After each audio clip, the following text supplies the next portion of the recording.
कहते हैं विद्यार्थी कुतो सुखम सुखार्थी कुतो विद्या। अर्थात विद्यार्थी के जीवन में सुख नहीं होता और सुख चाहने वाले के जीवन में विद्या नहीं होती। तो अगर आप जीवन में सुख चाहते हैं तो अपने विद्यार्थी जीवन में मेहनत कीजिए। तो चलिए बच्चों, आज हम करने जा रहे हैं आपके पाठ 3 रीढ़ की हड्डी की व्याख्या, जिसके लेखक हैं जगदीश चंद्र माथुर। ये एक एकांकी है, नाटक है। एकांकी का मतलब होता है जिसे एक अंक में फिल्माया जा सके, पढ़ा जा सके। तो ये एक नाटक है। तो नाटक बहुत मज़ेदार है। इसमें एक परिवार है, पति पत्नी है, बेटी है, उनका एक नौकर है।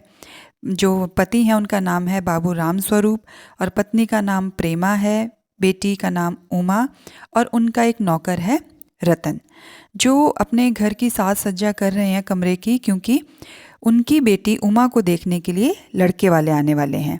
और लड़के के पिता का नाम है बाबू गोपाल प्रसाद और लड़का जो है उसका नाम है शंकर, जो बीएससी करने के बाद मेडिकल की पढ़ाई कर रहा है। तो ये एक छोटा सा नाटक है जो एक कमरे में फिल्माया गया है।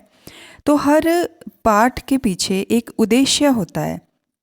आप बच्चों में, क्योंकि आप एक कच्ची मिट्टी की तरह हैं, आपको एक स्वरूप देने का उद्देश्य है पढ़ाई। तो आप में संस्कार भरने के लिए जो कोई भी आपका सिलेबस डाला जाता है उसका कुछ उद्देश्य होता है कि आप उससे कुछ सीखें। तो इस पाठ के कुछ उद्देश्य हैं जिस पर हम नज़र डाल लेते हैं। पहला ये कि जो हमारे समाज में लड़की को देखने की परंपरा है उस पर चोट की गई है, क्योंकि लड़कियों को देखना ये अपने आप में ही अजीब सी परंपरा है तो पर नाटक में इस पर चोट की गई है कि ये अच्छी बात नहीं है। दूसरा, महिलाओं के प्रति समाज में एक संकीर्ण मानसिकता है कि वो महिलाओं को हमेशा कम आंकते हैं। पुरुष जो है वो सोचते हैं कि हम महिलाओं से के अपेक्षाकृत ज़्यादा बुद्धिमान हैं, या आप जो भी समझें, आप खुद समाज में रहते हैं, आप अंदाज़ा लगा रहे हैं कि किस तरह जो है वो समाज जो है वो महिलाओं को कमतर आंकता है। और विवाह जो है वो एक पवित्र परंपरा है। इस विवाह का व्यवसायीकरण इस नाटक में दिखाया गया है कि किस तरह लोग इस पवित्र परंपरा को एक दहेज लेने देने की प्रथा भी बना देते हैं। दूसरा, लाख बुराइयों के बाद अगर लड़का है तो भी उसको माँ बाप खरा सोना ही समझते हैं और लड़की को हमेशा कम आंका जाता है। और ये जो उसे कम आंकने की मानसिकता है लोगों की, उस पर जो है लेखक ने बड़े ढंग से चोट की है।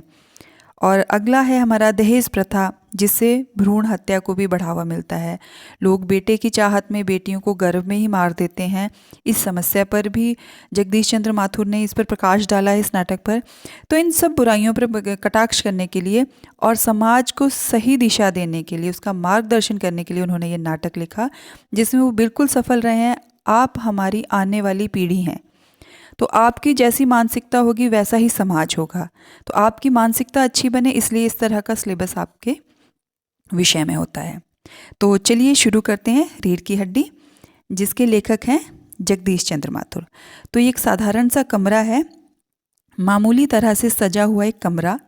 अंदर के दरवाजे से आते हुए जिन महाशय की पीठ नज़र आ रही है, एक कमरे में है तो एक महाशय दरवाजे से निकलते हुए उनकी पीठ नज़र आ रही है और वो आधी उम्र के मालूम हो रहे हैं। 50-60 साल उनकी उम्र है और एक तख्त को पकड़े हुए वो पीछे की ओर चलते चलते आ रहे हैं। और तख्त का दूसरा सिरा नौकर ने पकड़ रखा है, जो मैंने आपको बताया, जिसका नाम रतन है। तो बाबूजी बोलते हैं, अबे धीरे धीरे चल, अब तख्त को उधर मोड़ दे, उधर, बस बस। तो नौकर कहता है, बिछा दूँ साहब, मतलब वो उसे अरेंज कर रहे हैं, जहाँ कमरा सजा रहे हैं, चीज़ें इधर उधर रख रहे हैं। तो बाबूजी कहते हैं, ज़रा तेज़ आवाज़ में वो क्या कहते हैं, और क्या करेगा, परमात्मा के यहाँ अकल बट रही थी तो तू देर से पहुँचा था क्या, बिछा दूँ साहब। और यह पसीना किस लिए बहाया, कि दिखती बात है बिछाना ही है। तो नौकर तख्त बिछाता हुआ थोड़ा सा ही करके हंस देता है। तो बाबू कहते हैं, हंसता क्यों है अबे, हमने जवानी में खूब कसरतें की हैं, कलसों से नहाते थे लोटों की तरह। कलसा होता है बड़ा घड़ा, एक पीतल का बड़ा घड़ा, कि उसको जैसे लोग लोटे से पानी लेते हैं, हम घड़ों से पानी लेकर नहाते थे। इतनी हमने कसरतें जवानी में की है। उसे सीधा कर, यूँ हाँ बस, और सुन, बहू जी से दरी मांग ला, इसके ऊपर बिछाने के लिए चादर भी। कल जो धोबी के यहाँ से आई है वही। तो वो उन्हें चादर लाने को कहते हैं, दरी लाने को कहते हैं। नौकर जाता है। बाबू साहब इस बीच में मेज पोश ठीक करने लगते हैं और एक झाड़न होता है कपड़ा जिससे झाड़ा जाता है, उसको लेकर गुलदस्ते को साफ़ करते हैं जो छोटी थोड़ी थोड़ी मिट्टी जम जाती है चीज़ों पर, और कुर्सियों पर भी 2-4 हाथ मारते हैं। और सहसा घर की मालकिन आ जाती है, प्रेमा जिसका नाम था। और गंदूमी रंग होता है गेहुआ कलर, ना ज़्यादा गोरा ना काला, और कद उनका छोटा था। चेहरे और आवाज़ से जाहिर होता है किसी काम में बहुत व्यस्त हैं, क्योंकि बेटी को देखने आना था तो दिखती बात है वो किचन में भी बहुत व्यस्त होंगी। उनके पीछे पीछे भीगी बिल्ली की तरह नौकर भी आ गया खाली हाथ। तो जो बाबू साहब थे रामस्वरूप, वो दोनों उसकी तरफ देखने लगे। तो प्रेमा कहती है कि मैं कहती हूँ तुम्हें इस वक्त धोती की क्या ज़रूरत पड़ गई, क्योंकि रामस्वरूप ने तो कहा कि धोबी ने जो चादर धोई है उसको ले आ, पर नौकर ने सुना कि मेरे लिए धोती ले आ। एक तो पहले ही जल्दी है, ऊपर से तुम। तो रामस्वरूप हैरानी से पूछता है धोती? तो प्रेमा कहती है हाँ, अभी तो बदल कर आए हो और फिर ना जाने किस लिए, लेकिन मैंने तुमसे धोती तो मांगी नहीं। तो प्रेमा कहती है यही तो कह रहा था रतन। तो रामस्वरूप कहता है क्यों बे रतन, तेरे कानों में डांट लगी है क्या? मैंने कहा था धोबी के वहाँ से जो चादर आई है उसे मांग ला, अब तेरे लिए दूसरा दिमाग कहाँ से लाऊं उल्लू कहीं का। तो रतन को सुनाई नहीं दिया था, तो रतन को प्यार से झड़क देते हैं। तो प्रेमा कहती है अच्छा, जा पूजा वाली कोठरी में लकड़ी के बक्स के ऊपर धुले हुए कपड़े रखे हैं ना, उन्हीं में से चादर उठा ला। और रतन जो है और दरी के लिए पूछता है कि दरी कहाँ है। तो प्रेमा कहती है दरी यहाँ तो रखी है कोने में, वह पड़ी तो है।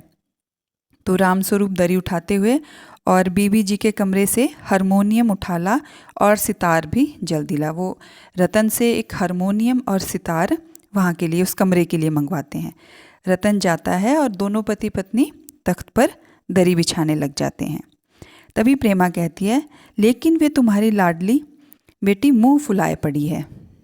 उमा के बारे में बात हो रही है। तो रामस्वरूप हैरानी से पूछते हैं मुंह फुलाए, और तुम उसकी माँ किस मर्ज की दवा हो?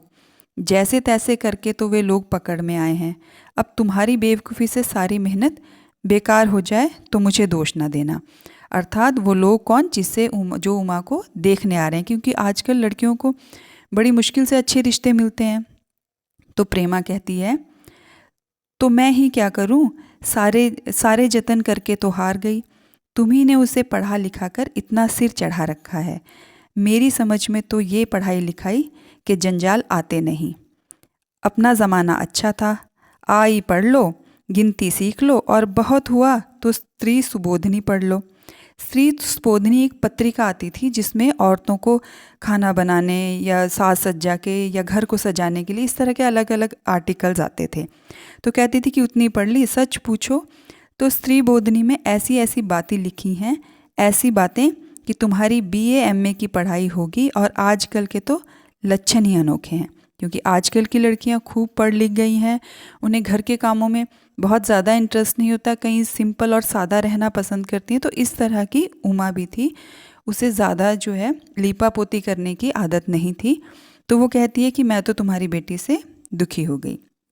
तो रामस्वरूप उसका मजाक उड़ाते हुए कहते हैं कि ग्रामोफोन बाजा होता है ना? तो प्रेमा कहती है हाँ, पर क्यों? तो रामस्वरूप कहते हैं कि 2 तरह के ग्रामोफोन बाजे होते हैं। एक तो आदमी का बनाया हुआ, उसे एक बार अगर चलाएं तो उसे रोक भी सकते हैं, और दूसरा भगवान का बनाया हुआ जो एक बार शुरू हो गया तो वो कभी नहीं रुकता। ये अपनी वाइफ को एक हास्य व्यंग करते हैं रामस्वरूप। तभी प्रेमा कहती है हटो जी, तुम्हें तो ठठोली ही सूझती रहती है कि तुम्हें तो हर बात का मजाक ही लगा रहता है। यह तो होता नहीं कि उस अपनी उमा को राह पर लाएं। अब देर ही कितनी रही उन लोगों के आने में कि उमा को कहें कि आप अच्छा सा मेकअप करके नीचे आओ, ये तो तुमसे हो नहीं रहा, ऊपर से उल्टा तुम मेरा मजाक उड़ाए जा रहे हो। तो रामस्वरूप पूछते हैं तो हुआ क्या? तो प्रेमा कहती है तुम्ही ने तो कहा था ज़रा ठीक ठाक करके नीचे भेजना।